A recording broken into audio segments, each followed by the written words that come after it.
पुढील कार्यक्रम प्रसारित करणारे आहेत जॉयसमेर मिनिस्ट्रीचे मित्र आणि भागीदार.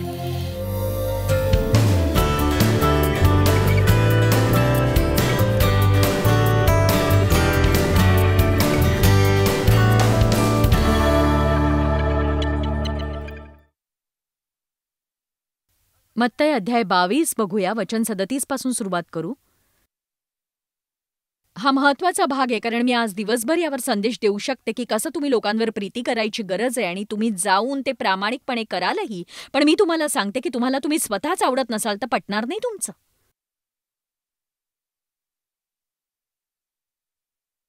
मग तुमचं स्वतःशीही पटणार नाही आणि इतरांशीही नाही. बघा, लोकांच्या समस्येचं मूळ काय आहे? तर त्यांना ते स्वतःच आवडत नसतात, मग ते इतर कुणासारखे तरी बनू पाहतात.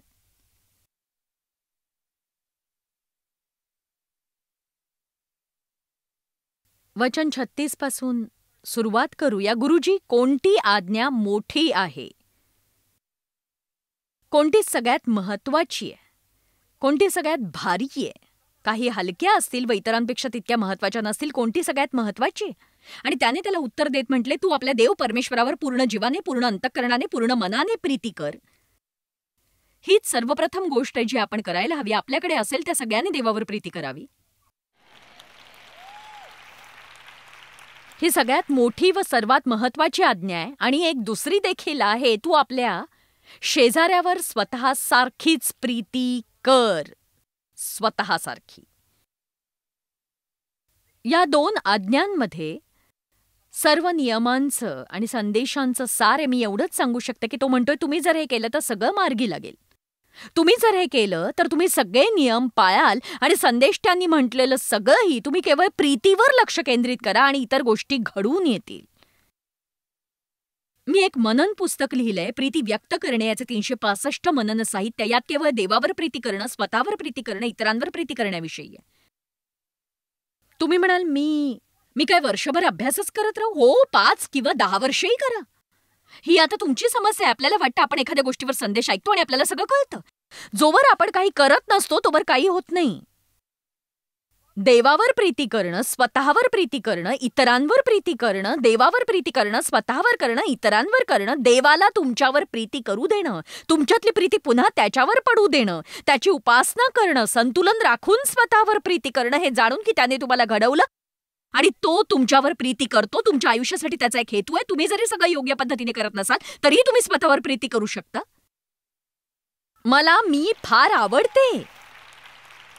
बघा, तुम्ही शांत झालात, विचार करताय मी टाळ्या वाजवू की नको वाजवू? मी असं मुद्दाम करत असते लोकांना आपल्याला मिळणारी प्रतिक्रिया दाखवायला. बघा, लोकांना वाटतं पण आपण स्वतःवर प्रीती करू नये. चला, तुम्ही मला बायबलमध्ये अशी एक जागा दाखवा जिथे लिहिलंय, स्वतःचा द्वेष करा, स्वतःला विरोध करा, स्वतःला मान देऊ नका, स्वतःचे नावडते व्हा.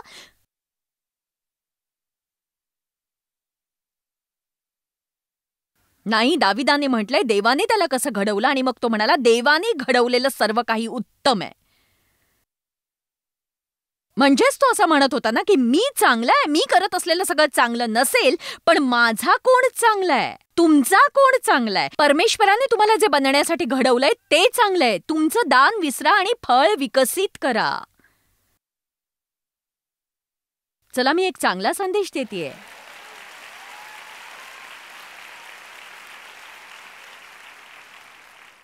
जगातल्या प्रत्येकाला प्रेमाची भूक असतेच. तुम्ही बाहेर जाता, तुमच्यासाठी थांबलेल्या कारकुनाला म्हणा, है तुझे केस छान दिसतायत, हा रंग तुझ्या केसांना छान सूट झालेला आहे.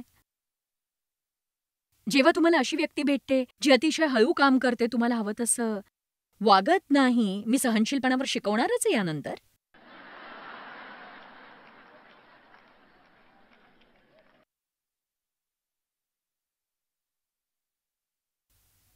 प्रीती म्हणजे इतरांसाठी गोष्टी करणे, पण प्रीतीचे आपल्या आयुष्यात अनेक व्यावहारिक फायदे असतात आणि सगळ्यांनाच ते फायदे जाणून घ्यायचे आहेतच. म्हणून मी तुम्हाला सांगते की प्रीती करणाऱ्याचे फायदे काय काय असतात.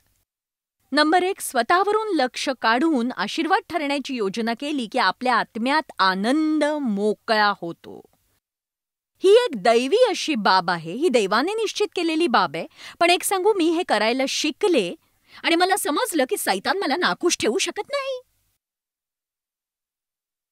तुमचं माहित नाही, पण मला सांगा, किती जणांना सकाळच्या वेळेला मेंदूला योग्य दिशेला ठेवणं कठीण जातं सांगा मला तुम्ही. बहुधा काही हार्मोन्स आपण बिछान्यातच विसरलो असं वाटतं, मला माहित नाही काय, पण असं वाटतं की आपण थकलो आहोत, पुन्हा उठून कामाला जायचंय. जर तुम्ही दक्षता बाळगली नाही तर तुमचं मन खिन्न होईल आणि म्हणून मला थोडंसं नाखुश आणि असंतुष्ट असं वाटतं. काय करावं हे मी शिकले. मी म्हणायला लागले, ठीक आहे देवा, मी कुणासाठी आज आशीर्वादित होऊ शकते ते दाखव. हे बघ, मी आज माईक अँड पेनी सोबत असणार आहे, मी देवसोबत असणार आहे, मी इथेच आहे, मी तिकडे आहे, तू मला दाखव. आणि बघा, कुठल्या लोकांना आशीर्वादाची गरज आहे ते दाखव मला देवा. माझ्याकडे काय आहे जे मी देऊ शकेन, मी त्यांना प्रोत्साहित कसं करू शकेन. आणि मी तुम्हाला परमेश्वराच्या सत्याप्रमाणे प्रामाणिकपणे सांगते, अतिशयोक्ती नाही, पण मला माझ्या देहात बरं वाटतं आणि माझ्या आत्म्यात आनंद मोकळा झाल्यासारखा वाटतं. हा माझ्या आयुष्यातला सगळ्यात मोठा शोध होता की कुणावर प्रीती करण्याची वाट पाहायची मला गरज नाही. मी ते मुद्दाम करू शकते, मी त्याची योजना करू शकते. मला कसंही वाटत असलं तरी मी बाहेर जाऊन ते करू शकते. वावरत असतानाही माझ्याकडे काय आहे ज्याने कोण खुश होईल असा विचार मी करू शकते. आणि ज्या ज्या वेळी तुम्ही असं करता, तुम्ही सैतानाचा पराभव करता. बायबल म्हणतं, स्वीकारण्यापेक्षा देण्यात अधिक आशीर्वाद आहे. दिल्याने आपल्याला आनंद मिळतो, आपण जेव्हा स्वीकारतो आपल्याला दान मिळतं. जो उदार असतो त्यालाच पुरवलं जाईल. तुम्ही जितके उदार तितकंच तुमच्या जीवनात पुरवलं जाईल. 1 तिमोथी अध्याय 5 वचन 6 आपण जरा बघूया ते. तुम्ही सगळे बरे आहात ना? खरं तर ती मला माहिती, पण देवाची अशीच योजना होती, जी सुखात आणि स्वतः समाधानात राहते, स्वतःला ऐशो आरामाला व स्वतःला मौजमजेच्या स्वाधीन करते, ती जिवंत असूनही मेलेली असते. हे काय म्हणतंय? एक स्वार्थी स्वकेंद्री व्यक्ती संपूर्ण वेळ हाच विचार करण्यात घालवते की त्याला जे पाहिजे ते त्याला कसं मिळेल, जरी ते चालत फिरत असले तरी ते मरणाने भरलेले असतात. आनंद नाही, शांती नाही, संतुष्टी नाही. कारण तुम्हाला सांगू, काही झालं तरी समाधानी होईल इतकं तुम्हाला कधीच पुरणार नसतं. एक सांगू, तुम्हाला असं वाटतं की तुमच्या यादीतली पुढची गोष्ट तुम्हाला मिळाली की तुम्ही सुखी व्हाल, पण विश्वास ठेवा, तसं होत नाही. तसं कधीही होत नाही. बहुधा व्हालही, पण काही दिवस, आठवडा किंवा 2 आठवडे, ते झाल्यानंतर दुसरं काही, आणि मग तिसरं, मग चौथं, मग 5वं. केवळ परमेश्वरच आपल्याला संतुष्ट ठेवू शकतो, त्याच्या मार्गी चालवू शकतो. आता आपण बायबलमधल्या शलोमनाकडे पाहणार आहोत, कारण त्याची एक मोठी समस्या होती. आपण त्या समस्येच्या मुळाकडे लक्ष देणार आहोत. हा मनुष्य काही झालं तरी सुखी होत नव्हता. सगळं व्यर्थ होतं, सगळं निरर्थक आहे, सगळं जे आहे ते आधीपासूनच आहे, कशालाही तसा काहीच अर्थ नाही, आणि वगैरे वगैरे वगैरे वगैरे. उपदेशक 2 आपण वचन 3 ते 11 पाहणार आहोत. आणि तुम्ही जर असे ख्रिस्ती असाल जे बायबलमध्ये खुणा करता, तर आपलं पेन तयार ठेवा तुम्ही. विशेषतः तुमच्याकडे जर विस्तारित बायबल असेल तर मी तुम्हाला काहीतरी दाखवणार आहे. सापडत नसेल तर आम्ही स्क्रीनवर दाखवतोच आहे. मी खूप विचार केला की माझ्या शरीराने द्राक्षरसाने आनंद कसा मानावा, आणि असे असतानाही माझे मन योग्य मार्गे चालून मला मानवी विवेकाकरता कसे मार्गदर्शन करावे. मला वाटतं तो समजू पाहतोय मनुष्याने सुखी राहण्यासाठी किती प्यावे पण झिंगू नये. आपण ते सोडून देऊ आणि पुढे जाऊया. मानवपुत्रांनी आपल्या साऱ्या आयुष्यात या भूतलावर काय केले असता त्यांचे हित होईल याचा निर्णय समजावा म्हणून विवेकाने माझ्या मनाचे संयमन करून द्राक्षरसाने माझ्या शरीराची चैन कशी होईल. मी महान कार्य केली. मी स्वतःकरता घरं बांधली. मी द्राक्षाचे मळे लावले. मी माझ्याकरता बागा लावल्या. फळाचे मळे लावले, त्यात मी अनेक प्रकारची फळं लावली. वृक्षांची लागवड केल्यास मनास पाण्याचा पुरवठा करावा म्हणून मी तलाव तयार केले. मी दासदासी खरेदी केल्या. माझ्या घरात जन्मलेले दास माझे झाले. माझ्याकडे खूप मालकी होती. मी काय बोलते कोणाला कळतंय? मालकी खिल्लारे व कळप यांची तेवढे की कोणाकडेही तसे नसे. म्हणजेच तो म्हणत होता माझ्याकडे सगळं होतं, मी सगळं केलं, माझ्याकडे सगळं होतं, पण तो आपल्याला समस्या सांगतोय त्याने ते सगळं स्वतःसाठी केलं. मी सोन्या रुपयाचा आणि राजांजवळ असणाऱ्या देशोदेशींच्या बहुमूल्य पदार्थांचा संचय केला. स्वतःसाठी गाणारे व गाणारडी मिळवल्या आणि मानवपुत्रांस रंजविणाऱ्या अशा बहुत उपस्त्रिया मी ठेवल्या. या माणसात इतकी हुशारी होती की एक स्त्री त्याला आनंदी ठेवू शकत नव्हती, अनेक सुद्धा. संदेशाकडे लक्ष द्या. असा मी थोर झालो. माझ्या पूर्वी यरुशलेमात जे होऊन गेले त्यांच्यापेक्षा मी थोर झालो, तरी माझा विवेक कायम होता. मला वाटतं याची जरा फसवणूक होती इथे. माझे नेत्र ज्याची म्हणून वांछा करत ते मी त्यांच्यापासून वेगळे केले नाही. मी कोणत्याही आनंदाच्या विषयापासून आपले मन आवरले नाही, कारण या सर्व खटाटोपाचा माझ्या मनास आल्हाद होत असे. 11व्या वचनाकडे पहा. मग मी आपल्या हाताने केलेली सर्व कामे आणि परिश्रम यांचे निरीक्षण केले. तो पहा सर्व काही व्यर्थ व वायफळ उद्योग होय. त्याचे काहीच मोल नव्हते, काहीच उपयोग नव्हता, त्याचे काहीच मोल नव्हते. बघा हेच ते आहे का त्याला कशानेच समाधान मिळत नव्हतं. जरी त्याच्याकडे सगळा पैसा, भरपूर बायका, सगळ्या सुखसोयी, खूप घरं, चांदी, सोनं, मान सन्मान, सगळे अधिकार, तरी त्याला दीर्घकाळ टिकणारा आनंद सापडत का नव्हता? कारण तो सगळं स्वतःसाठीच करत होता.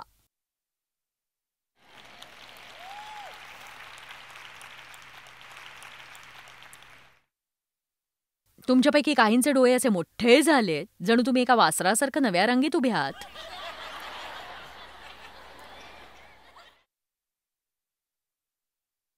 आपल्याला देवाकडून काय हवंय, ते कसं मिळवावं, यावर गेली 30 वर्ष भरपूर शिकवण झाली. आता हे म्हणायची वेळ आलीये, देवा मी तुझ्यासाठी काय करू? आता हे म्हणायची वेळ आलीये, देवा मी तुझ्यासाठी काय करू?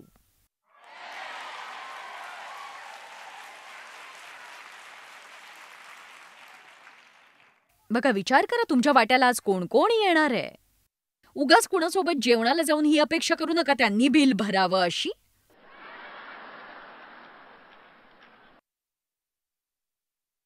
तुमचे पैसे बाहेर काढा आणि कुणासाठी तरी आशीर्वाद ठरा. आणि हो, चिंधी टिप देऊ नका हा, खरंच.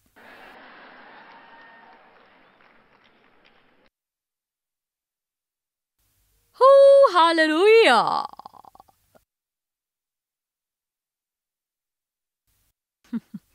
प्रीतीत वाटचाल केल्याने आत्मविश्वास प्राप्त होतो, खरोखरच होतो. 1 योहान अध्याय 3 वचन 16. याने आपल्याला कळतं, आपण ओळखतो, पाहतो, समजतो की अत्यावश्यक प्रीती जी देवाची होती की त्याने आपल्या आयुष्याचा त्याग केला, तसेच आपणही आपल्या आयुष्याचा त्याच्याद्वारे असलेल्या आपल्या बंधूंसाठी त्याग करावा. याचाच अर्थ इतरांसाठी त्याग करा. जर कुणाकडे जगातल्या सगळ्या गोष्टी असतील आणि आपल्या गरजू बंधूला किंवा इतर विश्वासू बंधूला पाहतो, तरीही त्याच्या विरोधात आपलं दयाळू हृदय आपण बदलतो. आपल्याकडे एक दयाळू हृदय आहे. मला आश्चर्य वाटतं की काही लोक कसे चर्चमध्ये बसतात किंवा टीव्हीवरून प्रोग्राम बघत असतात आणि मग कुणीतरी मिशनच्या कामासाठी आर्थिक मदत मागायला येतं किंवा गरिबांच्या मदतीसाठी. इथे दान स्वीकारण्यात येईल आणि देवापासून तुमच्यात काहीतरी उत्पन्न होतं की हो हो हो मला मदत करायची आहे. आणि मग सैतान म्हणतो, आणखीन एक प्रचारक तुझे पैसे चोरू पाहतोय.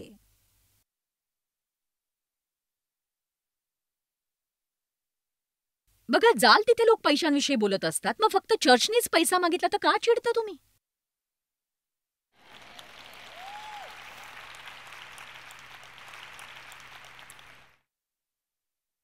आपण ते सोडून देऊया आणि पुढे जाऊया. 18वं वचन. मुलांनो, आपल्या शब्दांनी किंवा जिव्हेने नव्हे तर कृतीने व सत्याने आपण प्रीती करावी. आपण सत्याचे आहो हे आचरणात व प्रामाणिकतेत असावे. यावरून आपल्याला समजेल आणि ज्या कशाविषयी आपले मन आपल्या स्वतःला दोषी ठरवते त्याविषयी आपण स्वतःच्या मनाला त्यासमोर उमेद देऊ, कारण देव आपल्या मनापेक्षा थोर आहे. त्याला सर्व काही कळतं. तुम्ही जर हे पुढे वाचलत तर फारच चांगलं. तो हेच म्हणतोय की तुम्ही जर प्रीतीत वाटचाल करणारी व्यक्ती असाल, तुमच्यात हा आत्मविश्वास असेल की आयुष्यात जे करायची गरज आहे ती योग्य गोष्ट तुम्ही करताय, आणि सैतान तुम्हाला हे सांगू पाहतोय की तुम्ही काहीच कामाचे नाही आहात, तेव्हा तुमच्यात तो आत्मविश्वास असतो की तो खोटं बोलतोय. आणि मी तुम्हाला एक सांगते, तुम्ही इतर काय धार्मिक कार्य करता किंवा धार्मिक त्याग करता याची पर्वा मला नाही. तुम्ही चर्च ग्रुपमध्ये जाऊन 2 तास प्रार्थना करू शकता, पण तुम्ही जर आपल्या घरच्या लोकांना व्यवस्थित वागणूक देत नसाल तर तुमचं जगणं बरोबर नाही हे तुम्हाला कळायला हवं.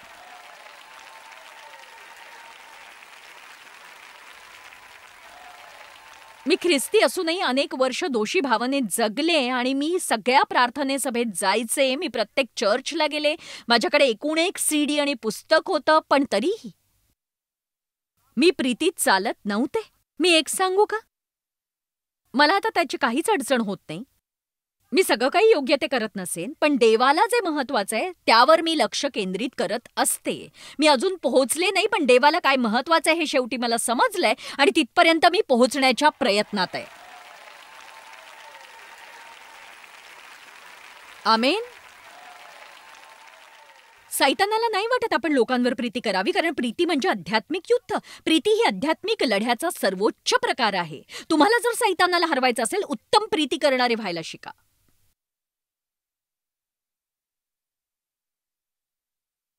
म्हणजे मी तुम्हाला अनेक जागा दाखवून सिद्ध करू शकते, पण माझ्याकडे वेळ नाही. आपण लोकांवर प्रीती केलेली सैतानाला आवडत नाही. त्याला अशी शिकवण आवडत नाही. देवाच्या गोष्टीवर तुम्ही लक्ष केंद्रित करावं असं त्याला वाटत नाही. त्याला वाटतं तुम्ही लक्ष केंद्रित करावं स्वतःसाठी काही मिळवण्यासाठी, तुमच्या इच्छेनुसार व्हावं आणि अशी 3 तत्वं शिकावी ज्याने तुम्ही अशी प्रार्थना करायला शिकाल की तुम्हाला हवं ते मिळेल. मी तुम्हाला वचन देते ज्याने सिद्ध होतं की प्रीतीने सैतानाचा पराभव होतो. रोमकरास 12:21. आपण वाईटाला बऱ्याने जिंकतो. 15 वर्ष माझा लैंगिक छळ होऊ नये, मी माझ्या वडिलांना ज्या दिवशी पूर्णपणे क्षमा केली त्या दिवशी मी सैतानापासून पूर्णपणे मुक्त झाले हे लक्षात आलं माझ्या. तुम्ही सैतानाचा पराभव असा करायला हवा, न चिडता, कटुतेने, द्वेषाने भरून जाता कामा नये. ज्या व्यक्तीने तुम्हाला दुखावलं त्या व्यक्तीशी चांगलं वागून त्याचा पराभव करा. मी नाही वागणार चांगलं त्याच्याशी, blah blah blah blah blah blah blah blah. मग मला वाटतं तुम्हाला दयनीय बनूनच राहावं लागेल. प्रीतीत वाटचाल केल्याने तुमच्या सामाजिक जीवनात अद्भुत गोष्टी घडतात. सगळ्यांना तुम्ही आजूबाजूला असावं असं वाटेल, सगळ्यांना तुम्ही आवडाल, सगळे तुमच्यावर प्रेम करतील जर तुम्ही काहीही न करता त्यांना फक्त प्रोत्साहन देत त्यांना त्यांच्याबद्दल बरं वाटू दिलं तर. प्रीतीशिवाय तुमचा विश्वास कार्यरत होत नाही. कुणावर राग धरून प्रार्थना करण्यात काही अर्थ नाही. बायबल म्हणतं तुम्ही विश्वासाची प्रार्थना करू शकता, पण जर तुमच्या मनात कुणाविषयी काही असेल तर ते सोडून द्या, जाऊ द्या. जाऊ द्या म्हणजे तुमचा स्वर्गीय पिता तुमचे अपराध माफ करेल आणि तुमच्या प्रार्थनेला उत्तर देईल. लोकांवर चिडलेले असताना प्रार्थना करण्यात फायदा नाही. बायबल म्हणतं तुमच्या पत्नीला तुम्ही व्यवस्थित वागवत नसाल तर तुमच्या प्रार्थनेत अडखळण येईल. पुरुषांनो, बायकोला नीट वागवा.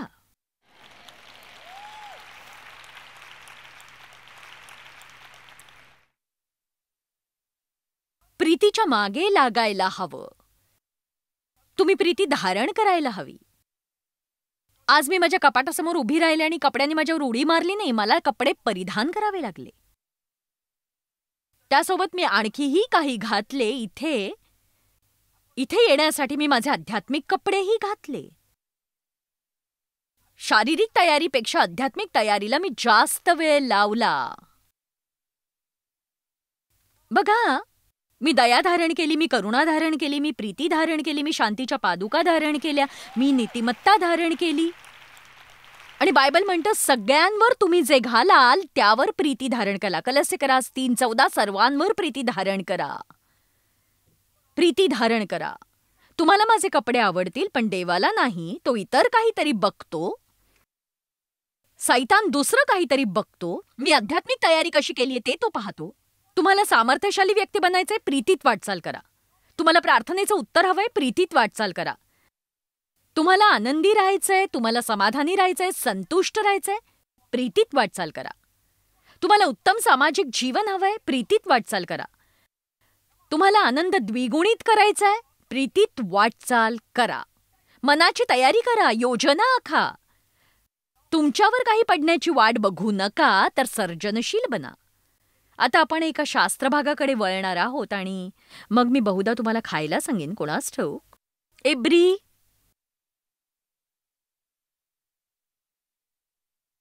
मला वाटतं 12वा अध्याय. ओ देवा, माझ्याकडे किती चांगल्या गोष्टी आहेत. पण ओके, आपण त्या पुढच्या वेळेसाठी सुद्धा काही राखीव ठेवूया, नाही का? एब्री अध्याय 10 वचन 24. चला, आपण बोलणार आहोत. सहनशीलतेवर संदेश ऐकायला किती जण तयार आहेत सांगा. तुम्ही भित्रे येऊन घरात बसू नका. शांती आणि सहनशीलता. इब्री लोकास पत्र अध्याय 10 वचन 24. ठीक आहे, मला माहिती आहे हे इथेच आहे. बघा, हे खरंच खूप छान आहे. जेवायला बसल्यावर तुम्ही काय करता? जेव्हा तुम्हाला मित्रांसोबत वेळ मिळतो, तुम्ही काय बोलता? मला हे खूप आवडतं. प्रीती करत थोर व उपयुक्त कर्म करण्याकरिता एकमेकांचे उत्तेजन कसे करावे याकडे सतत लक्ष देत राहावे व एकमेकांवर लक्ष द्यावे. सतत लक्ष देत राहावे व एकमेकांवर लक्ष द्यावे.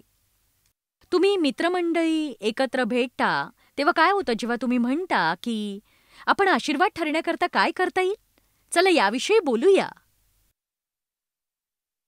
तुम्ही का हसताय ते माहितीये मला, कारण असं असतं की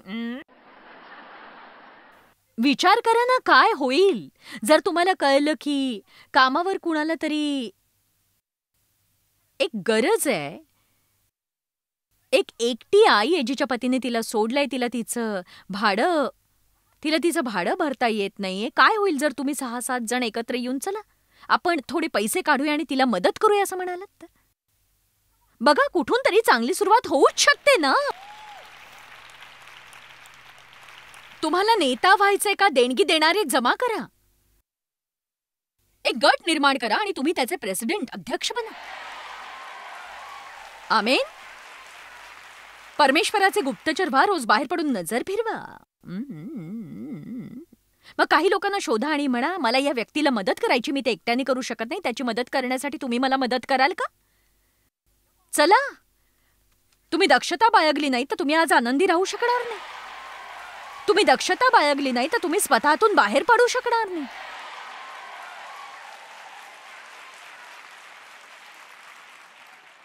देवाला काय महत्वाचं आहे हे शिकण्याची वेळ आली आणि मी तुम्हाला खात्रीने सांगते की तुम्ही जर प्रीतीत वाटचाल करायला शिकाल. मी असं नाही म्हणत की तुमच्या शरीराला बदल जाणवेल, कारण देहाला काहीही द्यायची सवय नसते.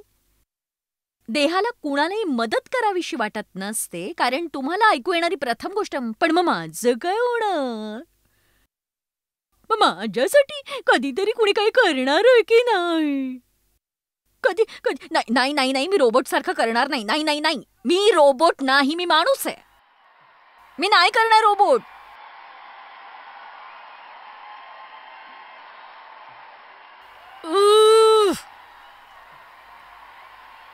माझं काय होणार? माझं काय होणार? माझं काय होणार? माझं काय होणार? माझं काय होणार? माझं काय होणार? माझं काय होणार? चला, आपल्या पायावर उभे राहा. तुमच्यापैकी इथून बाहेर पडून किती जण प्रीतीत वाटचाल करण्याची वाट बघताय? चला, कुणाचा तरी हात धरा आणि त्यांच्या सारखं वागा. हो, हालेलुया. कल्पना करा की एक बॅप्टिस्ट एक अन्य भाषा बोलणाऱ्या पेंटाकोस्टलचा हात धरतोय. हो, मी अस्वस्थ झाले. पित्या येशूच्या नावाने मी प्रार्थना करते की एका खऱ्या मंडळीसारखं वागण्यास आणि हा संदेश जगण्यास तू आम्हाला मदत कर. आम्हाला मदत कर. आम्हाला मदतीची गरज आहे. आम्हाला गरजा पाहण्यासाठी मदत कर आणि त्या भागवण्यासाठी मदत कर. एकमेकांसाठी जीवन अर्पण करण्यासाठी साध्या पद्धतीने सुरुवात करू, एकमेकांबद्दल चांगल्या गोष्टी बोलून. आम्हाला मदत कर तुझ्यासाठी जे महत्वाचं आहे त्यावर लक्ष केंद्रित करण्यास. येशूच्या नावाने आमेन. प्रीतीत वाटचाल करा. भेटूया पुन्हा एकदा. एक सांगू, ज्या पद्धतीने आपण लोकांना वागवतो त्यातून प्रीती दर्शवली जाते. कुणाला मदतीची गरज असेल, आपण मदत करायला हवी. आणि जेव्हा आपण इतरांना मदत करतो, आपल्या जीवनात तो आनंद आपण अनुभवतो. आपल्याद्वारे अधिक सामर्थ्यशाली पद्धतीने वाहू इच्छितो आणि आत्म्याच्या फळाचा अभ्यास करणं हे लाभदायक ठरेल. देव तुम्हाला आशीर्वादित करो. जॉयस मायर मिनिस्ट्रीज करता तुम्ही खूप मौल्यवान आहात. आम्हाला तुमचं कौतुक आहे आणि जगभरामध्ये हे सेवा कार्य शक्य करण्याकरता आम्ही आमच्या मित्रांचे आणि पार्टनर्सचे आभारी आहोत. आम्ही एकत्रितपणे भुकेल्यांना खाऊ घालतो, गरिबांना वस्त्र देतो आणि राष्ट्रांना सुवार्ता सांगतो. तुमच्या प्रार्थनेच्या विनंती करता आमच्याविषयी आणखी माहिती मिळवा. जॉयसच्या कॉन्फरन्सच्या तारखा पहा आणि ख्रिस्ताची प्रीती जगभरामध्ये पसरवण्याकरता आमचे सहभागी व्हा.